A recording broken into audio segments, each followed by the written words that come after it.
हरिः ओम हरिः ओम। गुरुर्ब्रह्मा गुरुर्विष्णु गुरुर्देवो महेश्वरः। गुरुः साक्षात् परब्रह्म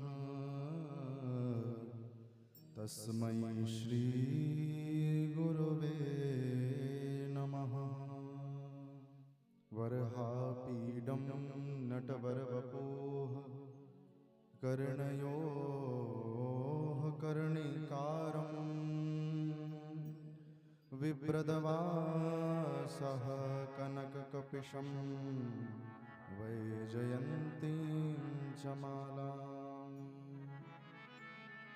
रन्ध्रान् वेणुरधरसुधया पूरयन् गोपवृन्दैः वृन्दारण्यं स्वपदरमणं प्राविशद गीतकीर्ति। गुरुवर्थे त्यक्तराज्यो व्यचरदनुवनं पदमपदभ्यां प्रियायाः पाणीं स्पर्शाक्षमाभ्यां व्रजतपतुर्जो यो हरीन्द्रानुजाभ्याम्। वैरूप्याच्छुर्पणक्षा प्रियविरहरुषा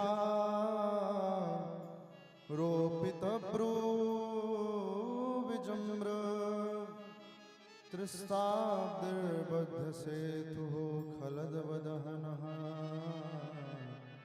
कौशलेन्द्रो गताम्नः। ध्येयं सदा परिभवग्नमभीष्टदोहम् तीर्थास्पदं शिवविरञ्चिनुतं शरण्यं भृत्यार्तिहं प्रणतपालभवाब्धिपोतं वन्दे महापुरुषते चरणारविन्दम्। कृष्णत्वदीयपदपङ्कजपञ्जरान्ते अद्यैव मे विशतु मानसराजहंसम्।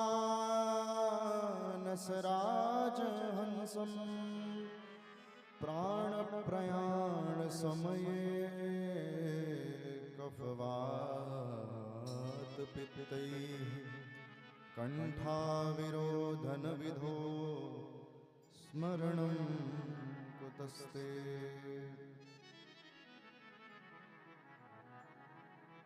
लाख बार हरि हरि कहें एक बार हरिदास। अति प्रसन्न श्री लाडली सदा विपिन को वास। श्री राधे मेरी स्वामिनी मैं राधे जू को दास। जन्म जन्म मोहे दीजियो श्री वृंदावन को वास। हरे राम राम राम सीता राम राम राम। हरे राम राम राम सीता राम राम राम। हरे राम राम राम सीता राम राम राम। हरे राम राम राम सीता राम राम राम। हरे राम राम राम सीता राम राम राम। हरे राम राम राम सीता राम राम राम। हरे राम राम राम सीता राम राम राम। हरे राम हरे राम हरे राम राम राम सीता राम राम राम। हरे राम राम राम सीताराम राम राम।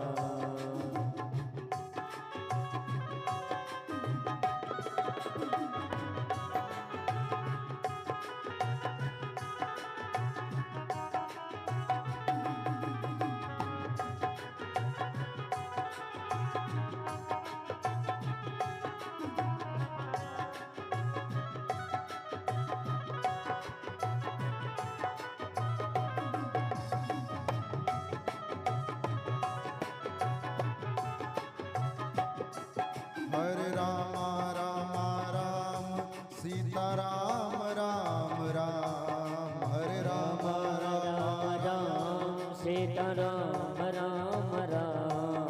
हरे राम हरे राम हरे राम राम राम सीताराम राम राम हरे राम राम राम सीता राम राम राम।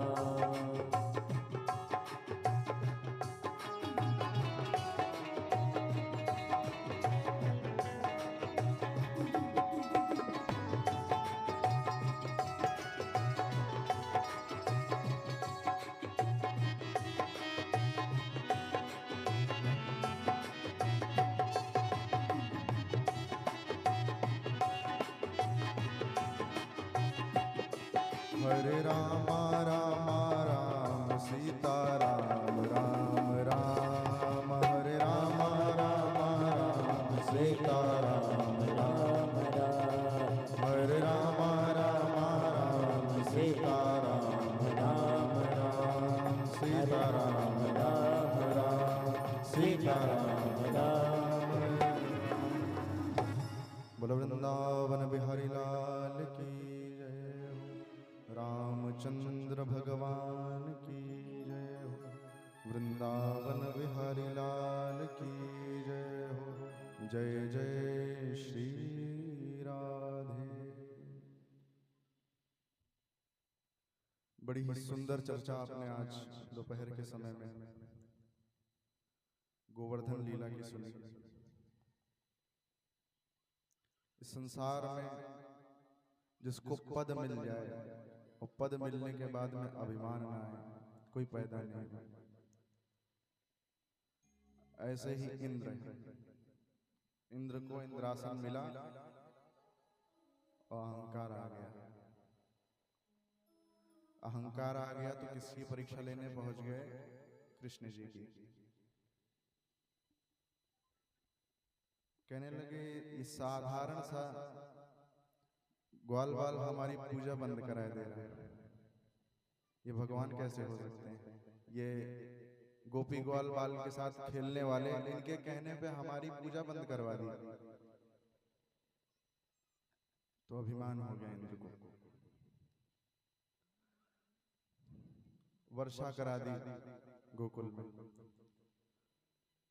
अब कृष्ण जी ने सोचा कि अब हम नहीं पूजा बंद करवाई तो हमें कुछ करना पड़ेगा। उठा लिया गोवर्धन कि इत्युत्वेकेन हस्तेन कृत्वा गोवर्धनाचलं दधार लीलया कृष्ण छत्राकमिव बालकः। जैसे छत्राक जो वर्षा के समय उगाता है, छत्राक जैसे बच्चे उठा लेते हैं छत्राक को, वैसे ही भगवान कृष्ण ने अपनी वाम करके कनिष्ठा उंगली पर गोवर्धन पर्वत को उठा लिया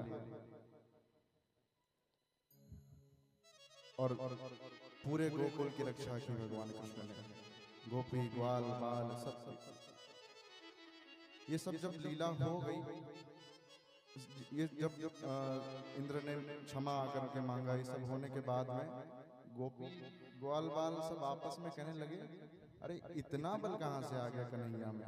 हमारे साथ खेलने वाला, हमारे साथ रास करने वाला, इतना बल कहाँ से आ गया इनमें कि इन्होंने अब गोपी ग्वाल बाल कहाँ मानेंगे कि हमारे भगवान। आज भी जब वृंदावन से जगन्नाथपुरी जब जाते हैं भक्त, तो वहां जाकर के प्रणाम नहीं करते, वहां जाकर के कहते हैं खूब खुश रहो।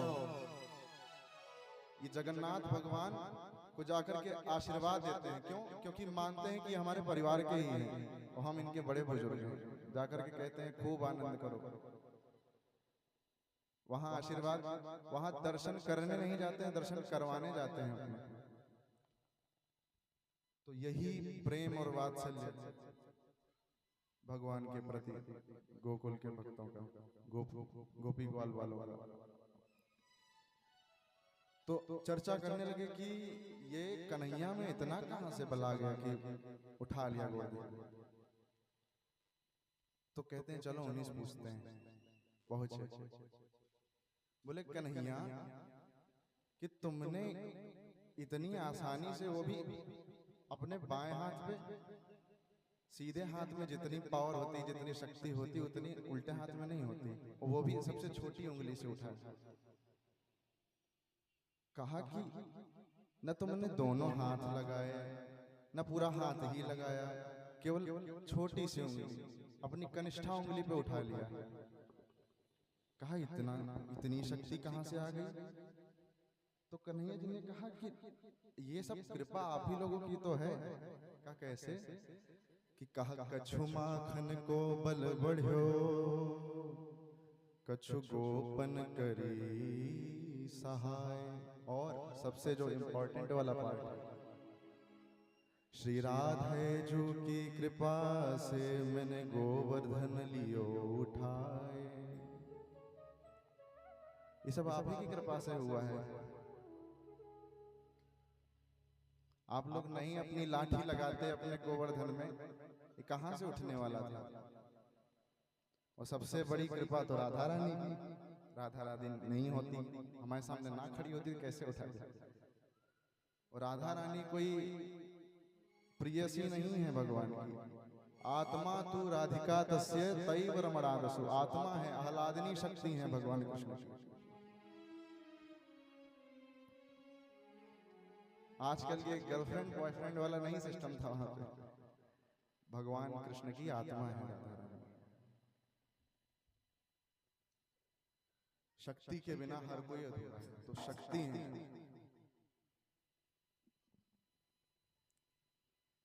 और ये सब देखिए, अभिमान किसको नहीं आता है? अभिमान उसी को नहीं आता है जो प्रेम रखता है भगवान के प्रति। हम आम इंसानों को भी कभी कभी हो जाते हैं कि कहाँ के भगवान, कैसे भगवान, कैसे मान ले भगवान। लेकिन जहाँ प्रेम होता है भगवान से, वहाँ अपने पुत्र के रूप में, अपने मित्र के रूप में भगवान से, भगवान को अगर पाना है तो आप भक्त बन के उतनी गारंटी नहीं कि आप पा पाओगे। आपको कोई ना कोई रिश्ता जोड़ना पड़ेगा। आप उनको अपना पुत्र मान लीजिए, अपना सखा मान लीजिए, बड़ी आसानी से प्राप्त हो जाएंगे आपको।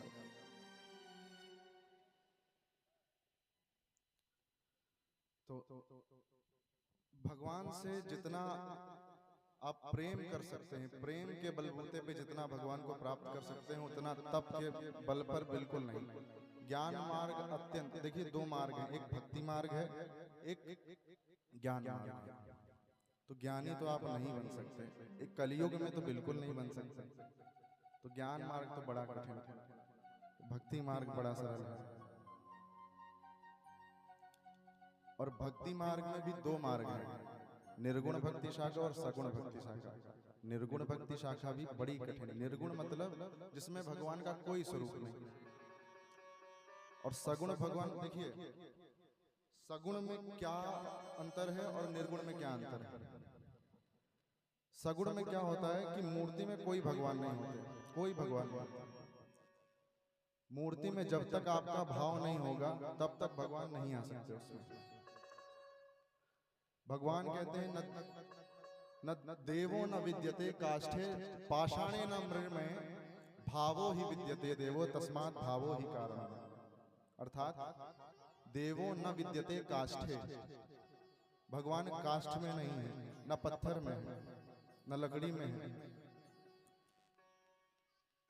देवो न विद्यते काष्ठे पाषाणे न मृण्मये, न मिट्टी की मूर्ति में भगवान होते हैं। भावो ही विद्यते देवो तस्मात् भावो ही कारण। जो आपका भाव है, आपने मान लिया ये मूर्ति है भगवान कृष्ण की, इस मूर्ति में भगवान कृष्ण हैं, आप मान करके भोग लगा रहे हैं तो वो जा रहा है भगवान के पास। आप ना मानिए, कोई आपके लिए पत्थर है, आपके लिए कोई धातु है, आपके लिए लकड़ी है। तो जब तक आपका भाव नहीं होता, भगवान कहते हैं आपका भाव ही उस मूर्ति में प्राण डालता है। आपका जब तक भाव नहीं है तब तक उस मूर्ति में कोई प्राण नहीं है। इसीलिए प्राण प्रतिष्ठा की जाती है कि व्यक्तियों का, जीवों का भाव बन सके उसमें। और बिना भाव के की गई पूजा कोई मतलब नहीं उसका, केवल कर्म कांड कर रहे हैं, कुछ नहीं कर रहे हैं। ऐसे एक कथा सुनाते, एक प्रसंग सुनाते हैं आपको। ऐसे एक कथा हो रही थी, तो वहाँ व्यास जी आए कथा कहने, बैठे व्यास गद्दी पे, सामने एक श्रोता बैठा। तो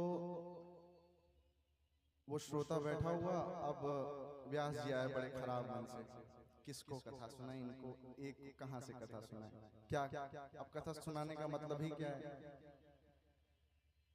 तो वो भक्त कहने लगा, अरे महाराज जी, क्या, अच्छा आप एक बात बताइए, आपके पास 100 घोड़े हैं और मान लीजिए एक कोई समय पे 99 ना उपस्थित हों, तो क्या उस एक घोड़े को आप इसलिए चारा नहीं डालोगे, इसलिए घास नहीं डालोगे कि बाकी 99 नहीं उपस्थित हैं?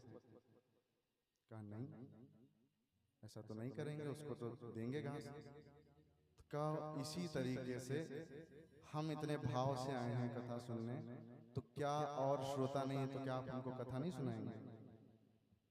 तो महाराज ने भी देखा बड़ा ज्ञानी भक्त है, इसको तो जरूर कथा सुनानी चाहिए। तो शुरू किए कथा सुनाना, शुरू किए कथा सुनाना। वो भी बड़े भाव से सुने। बड़े व्यास जी भी बड़े विद्वान, बड़े तत्व ज्ञान की बातें करना शुरू कर दी। भक्त भी बड़े भाव से वाह वाह वाह हर बार। तो महाराज जी भी सोचे, अरे वाह क्या भक्त मिला है, 100 ना होने से एक ही अच्छा है, कम से कम भाव से तो सुन। तो 1 घंटा हुआ, 2 घंटा हुआ, 3 घंटा हुआ, चौथा घंटा जैसे लगा वैसे ही उसकी वाह वाह आह आह में बदल गई। ऐसे ही महाराज जी अपने धुन में कथा कहते जा रहे हैं, कहते जा रहे हैं, कहते जा रहे हैं। 4 घंटा, 5 घंटा, 7 घंटा। देखा महाराज ने कि अरे ये तो आह आह कर रहा है, तो परेशान हो गया। तो कहा कि भैया हम कथा सुना रहे हैं और तुम ही ने कहा तभी हम सुना रहे हैं, कथा तो तुमको सुननी पड़ेगी। कहा तुम्ही ने कहा था कि 100 घोड़ों को अगर 100 घोड़े अगर ना उपस्थित हो तो क्या एक को नहीं देंगे? आप ही ने तो कहा था कि अगर एक समय पे 100 में से अगर 99 ना उपस्थित हो तो क्या एक घोड़े को घास नहीं डालोगे? तो वही तो हम कर रहे हैं, अब क्यों दिक्कत हो? तो कहा कि बात तो ठीक है आपकी, लेकिन हमने ऐसा भी नहीं कहा था कि आप ऐसा भी नहीं कहा था कि अगर 100 में से अगर एक उपस्थित है तो 100 घोड़ों की घास उस एक को ही डाल दो। तो उसी प्रकार कह रहा है कि सभी 100 श्रोताओं की कथा आप हम ही को अकेले सुनाई दे रहे हो, 7 घंटा हो गया। तो कहने का भाव ये है कि जितना आप काम करें, जितनी आप कथा सुने, जितनी आप पूजा करें, भाव से करें, प्रेम से करें।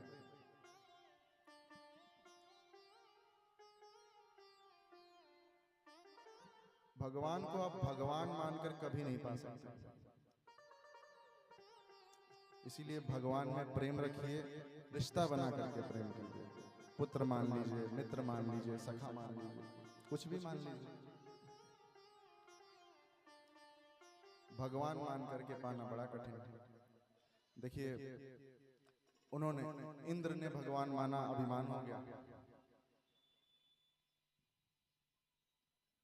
तो इसलिए जितना हो सके उतना प्रेम करना चाहिए भगवान से, और भाव से हर चीज कीजिए।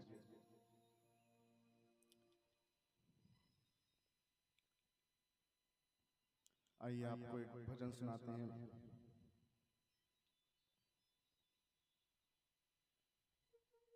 इस भजन में भी भक्तों के बारे में बताया गया है कि प्रेम के माध्यम से कैसे भक्तों ने पाया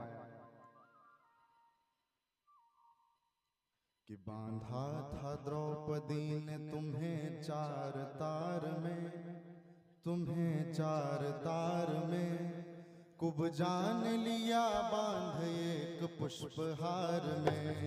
बांधा था द्रौपदी ने तुम्हें चार तार में, तुम्हें चार तार में, कुब जान लिया बांध एक पुष्पहार में।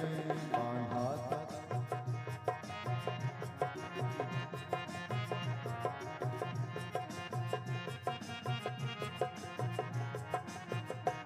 बांधा था द्रौपदी ने तुम्हें चार तार में, तुम्हें चार तार में, कुब जान लिया बांध एक पुष्पहार में। बांधा था द्रौपदी ने तुम्हें चार तार में।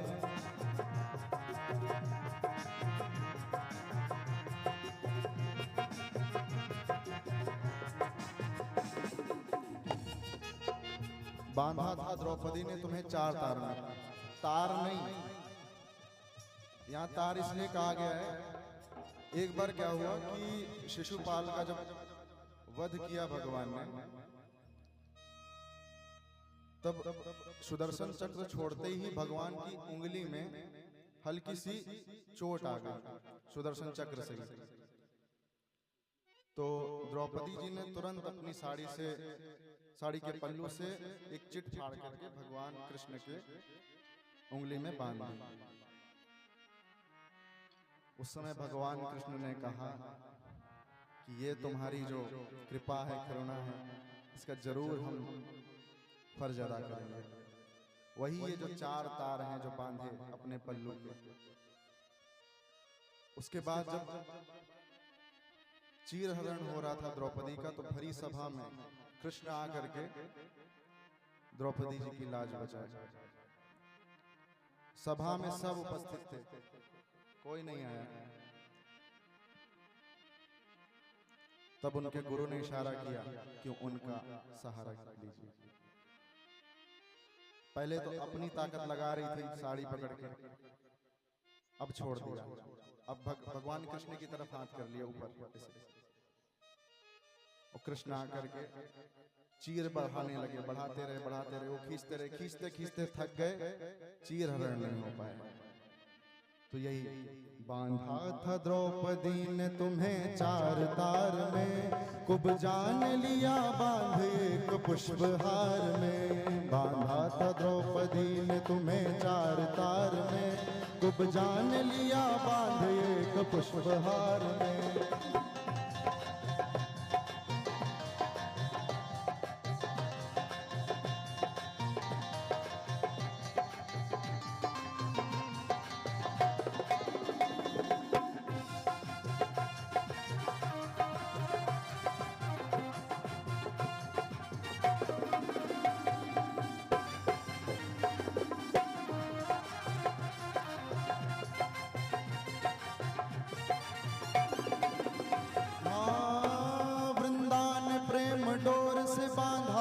तुम्ही को वृंदावन प्रेम डोर से बांधा था, तुम्ही को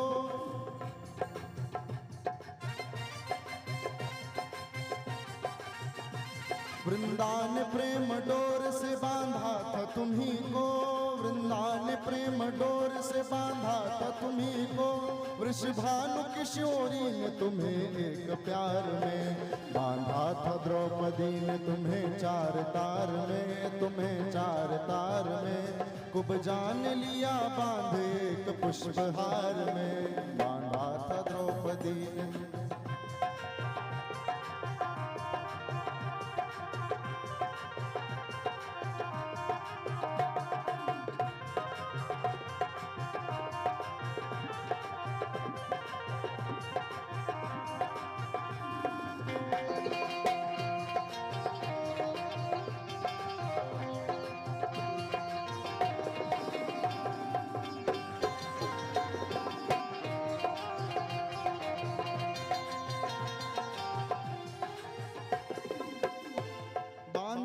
तुम्हें साग खिला भक्त विदुर ने, बांधा था तुम्हें साग खिला भक्त विदुर ने, बांधा था तुम्हें साग खिला भक्त विदुर ने, बांधा था तुम्हें साग खिला भक्त विदुर ने, बांधा था तुम्हें साग खिला भक्त विदुर ने, बांधा था तुम्हें साग खिला भक्त विदुर ने।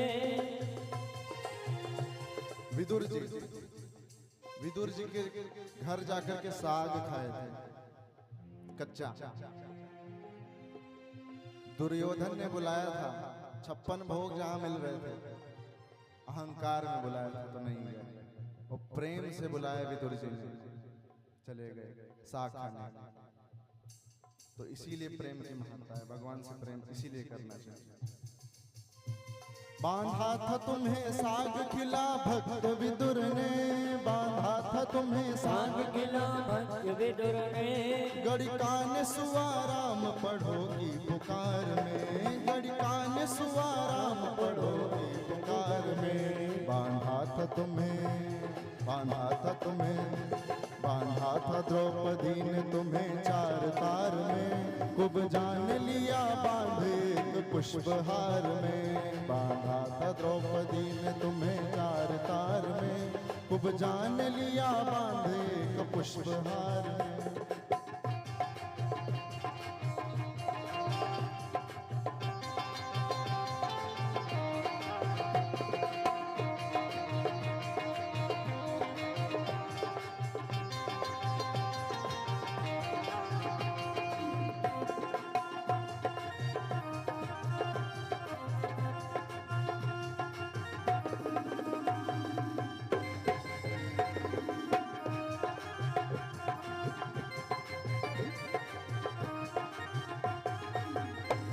बांधा था पवन पुत्र ने बूटी के बाण से, बांधा था पवन पुत्र ने बूटी के बाण से, बांधा था पवन पुत्र ने बूटी के बाण में, बांधा था पवन पुत्र ने बूटी के बाण से, केवट ने लिया बांध तुम्हें, केवट ने लिया बांध तुम्हें पद पखार में।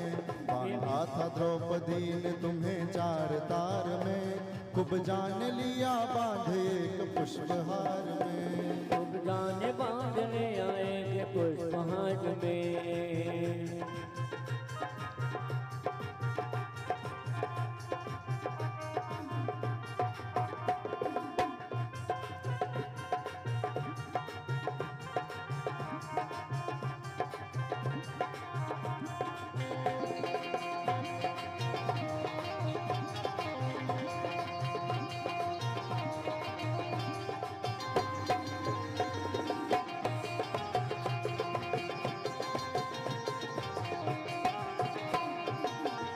भगवान राम, यहाँ देखिए भजन में सभी की बात हो रही है, कृष्ण जी की, राम जी की, सभी की, और सभी भक्तों की बात हो रही है। किसने किसने कैसे कैसे बांध लिया भगवान को।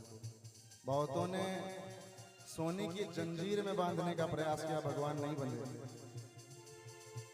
कुछ भक्तों ने प्रेम में बांधा तो भगवान बंध गए। यहाँ केवट की बात हो रही। केवट ने लिया बांध तुम्हें पद पखार में।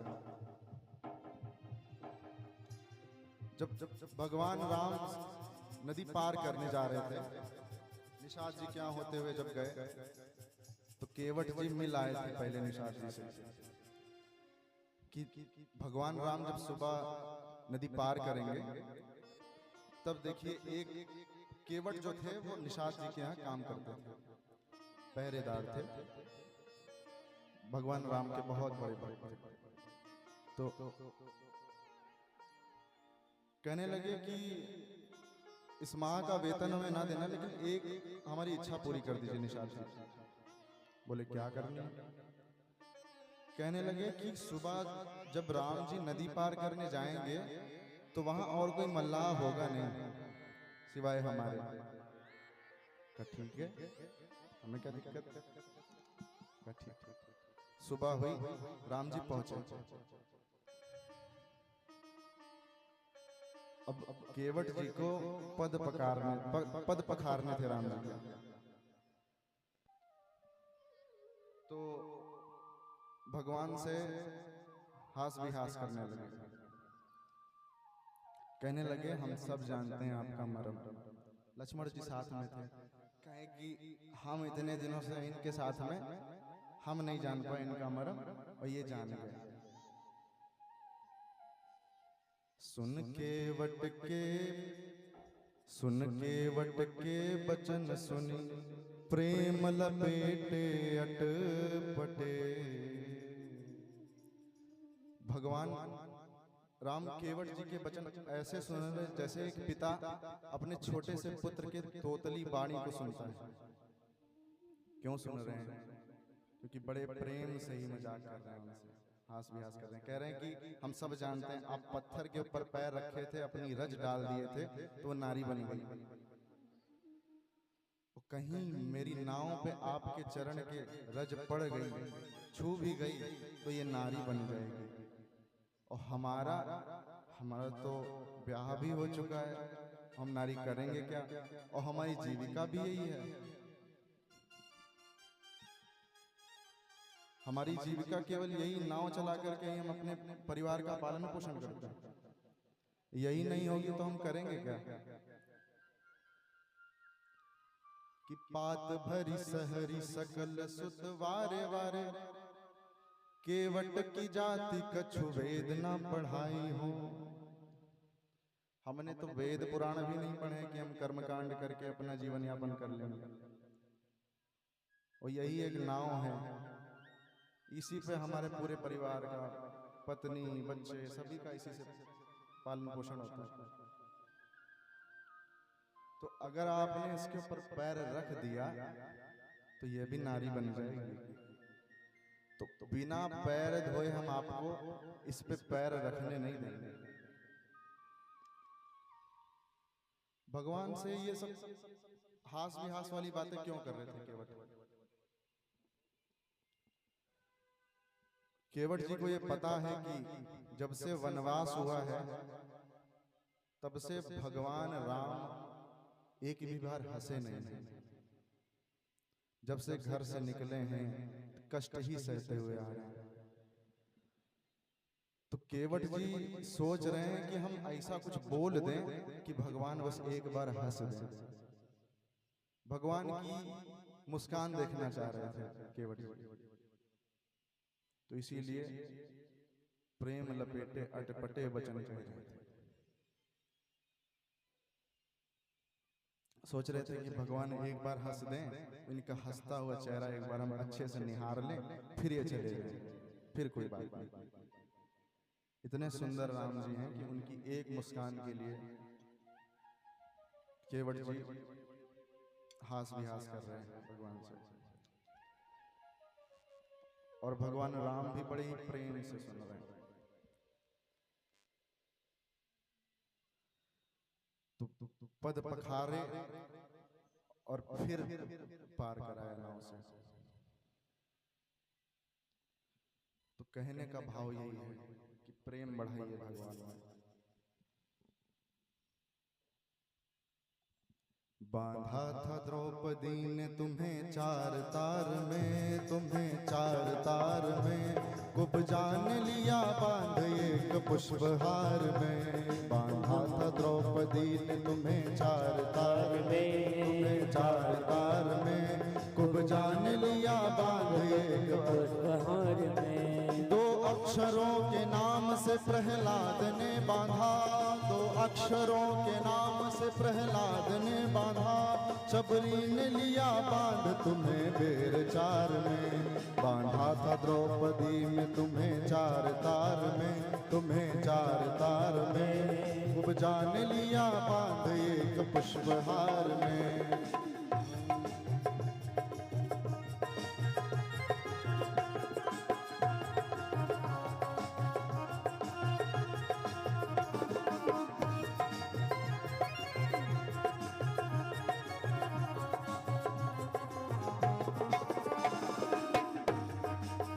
यहाँ प्रहलाद के बारे में बताया गया है। नरसिंह जी ने खंबे से निकल करके भक्त प्रहलाद के प्राणों की रक्षा की।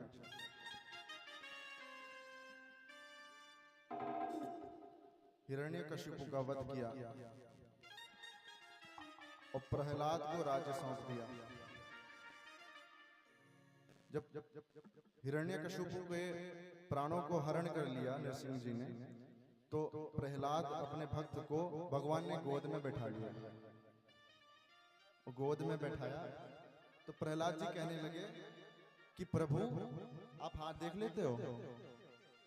कहा का देखो जरा बताओ कि मेरी हाथ में आपके प्रति कब अनंत प्रेम हो जाएगा। कहा कि प्रहलाद तुमको अभी भी संदेह कि तुम्हारा प्रेम मुझ में नहीं है। मैं तुम्हारे लिए खंभ से प्रकट हो गया। तुमने कहा कि मैं खंभ में हूं, मैं खंभ से प्रकट हो गया तुम्हारे लिए। सभी देवता मुझसे डर कर के भागे। नरसिंह जी जब प्रकट हुए इतने क्रोध में थे कि सभी देवता, जब हिरण्यकशिपु का वध हो गया तो सभी देवता शांत कराने आए। लेकिन इतना क्रोध था भगवान के अंदर कि सब देवता आ करके डर डर के चले गए। तो लक्ष्मी जी ने सोचा हम जाके देखते हैं, पत्नी हम जाके देखते हैं, हमसे तो बिल्कुल शांति हो जाएगी। वो भी पहुंची, देखा लक्ष्मी जी भी शांत कराने आई, लेकिन इतना क्रोध था उनकी आंखों में। नरसिंह जी की सामने से आ रही हैं और नरसिंह जी देख रहे हैं। नरसिंह जी की क्रोध से इतनी लाल आंखें थी, उन आंखों को देखकर ही लक्ष्मी जी चली गई वापस डर करके कि क्रोध हमारे ऊपर भी ना उतर जाए। तो भगवान कह रहे हैं कि तुमको अभी भी भरोसा नहीं हो रहा कि तुम्हारा मुझ में प्रेम नहीं है। तो ये देखिए, ये होता है भक्त का स्वभाव। कभी उसको अभिमान नहीं होता कि हमने इतना भजन कर लिया। 2 माला हम कर लेते हैं भगवान के नाम की, हमको अभिमान हो जाता है हमसे बड़ा भगत कौन है। तो यही बात है कि भगवान में प्रेम करिए और अपनी भक्ति का कभी अभिमान मत करिए। अभिमान इंद्र ने किया, क्षमा मांगनी पड़ी, इंद्र की पूजा बन गई। ब्रह्मा जी ने अभिमान किया, ब्रह्मा जी भी आखिरी माफी मांगने हैं भगवान कृष्ण से। ब्रह्मा को अभिमान हो गया, इंद्र को अभिमान हो गया। देखिए सब जिसका जिसका अभिमान हुआ है, सबका अभिमान भगवान ने तोड़ा। जरा सा भक्ति की नहीं हमने कि हमको अभिमान हो जाता है। जरा सा हम 5 मिनट कथा में बैठ गए, सबका नहीं होता, कुछ लोगों का होता है। और भक्ति मार्ग में बढ़ने के लिए 5 चीजों को छोड़ना होता है। क्या चीजें? कि जातिर्विद्या महत्वं च रूप यौवनमेव च यत्नेन परितस्त्याज्यः पंचैर्ते भक्ति कंटकाः। जाति, पहला जो कांटा आता है भक्ति के पथ में, वो आता है हमारा जाति। अरे हम तो ब्राह्मण कुल में जन्म हुए, अरे हम तो क्षत्रिय में जन्म, अरे हम तो वैश्य, हम तो इतने ऊंचे कुल में जन्म लिए हैं, हम क्यों भक्ति करें भैया? हम क्यों जाएं कथा में? वो कहाँ नीचे बैठाते हैं व्यास जी, कहाँ हम नीचे बैठेंगे जाके? सबसे पहली चीज जाति। जाति विद्या। अरे हम तो पढ़े लिखे इंजीनियर हैं, डॉक्टर हैं, हम तो IAS हैं, हम तो PCS, हमको क्या जरूरत कथा सुनने की? हम इतने बड़े अधिकारी हैं। तो यही 5 कौन कौन से? जातिर विद्या, जाति विद्या महत्वम, महत्व, हमारा इतना महत्व है, हमारा इतनी प्रतिष्ठा है समाज में। जातिर विद्या महत्वम च रूप। अरे हम इतने सुंदर हैं, इतने सुकोमल हैं, वहां कहाँ जाएंगे? नीचे जमीन में बैठ करके कथा सुनेंगे? हम कहाँ भगवान का भजन कर सकते हैं? हम 10 मिनट बैठ जाएं, हमारे कमर में दर्द होने लगता है। जातिर विद्या महत्वम च रूप यौवन। यौवन यानी जवानी में आदमी इतनी ऊर्जा रहती है अंदर से कि कुछ भी कर जाए, तो उसको उस किशोरावस्था में भी उतना भक्ति की तरफ ध्यान नहीं जाता। जातिर विद्या महत्वम च रूप यौवन में वचा। तो ये 5 भक्ति के रास्ते में आने वाले कांटों के बारे में गौड़ आचार्यों ने बताया है। सीता राम राम राम हरे राम राम राम सीता राम राम राम हरे राम राम राम सीता राम राम राम हरे राम राम राम सीता राम राम राम हरे राम राम राम सीता राम राम राम हरे राम सीता राम राम राम हरे राम सीता राम राम राम हरे राम सीता राम राम राम हरे राम सीता राम राम राम हरे राम सीता राम